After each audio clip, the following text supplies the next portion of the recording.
CIV, very much a working development vehicle. You've got the usual controls, you've got ignition, you've got fuel pump, and then we've got heater. That heater there is a fuel heater should we require it.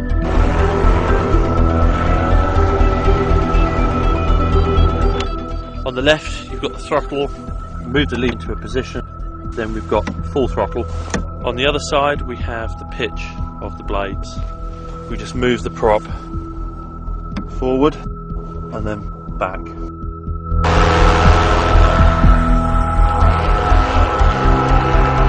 The props basically, they all rotate. If you look, this is a bit like your gearbox on the car, okay? This, we're actually in like 5th gear. Moving to here, we're in about 1st. So we'd start off on about this pitch, and as the speed increased, we'd then move the lever forward, and we'd flatten out the blades, giving it coarser pitch. Lowers the engine revs, better fuel economy, less work done by the engine. We've got a BMW engine here, good, solid, reliable lump, and it revs to 7,250 RPM. We've got a supercharger unit which basically compresses the air into the engine. The more air you can get into the engine, the more fuel you can burn. You can't do one without the other.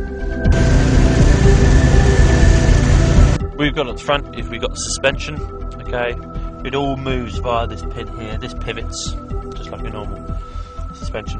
The arms go up and down, okay, all the load is taken by the shock. Inside the skis you have torsion blocks, big rubber blocks in other words, because the skis go up and down. They need some form of resistance and a little bit of lateral movement, and you need something just to take that out of the skis. The armour plating under is aluminium, riveted and bonded, because any cracking you'll lose components and they're going straight into the prop and we're going to get prop strike. Two side arms do take a horrendous amount of load.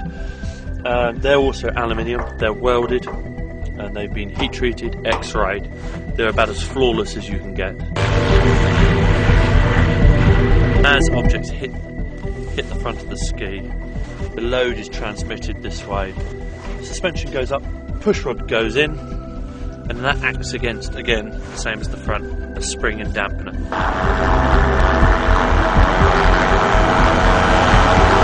We've got the brake unit at the bottom here. Now, on the snow, it's not particularly effective. It's not really what we're worried about. It's actually one region of the pole where we have to go down an ice shelf, and we need some way in stopping. And what this happens is this actually deploys downwards, and these are tungsten carbide spikes, and they are sharp, and they'll dig into the ice, and they just slow the machine.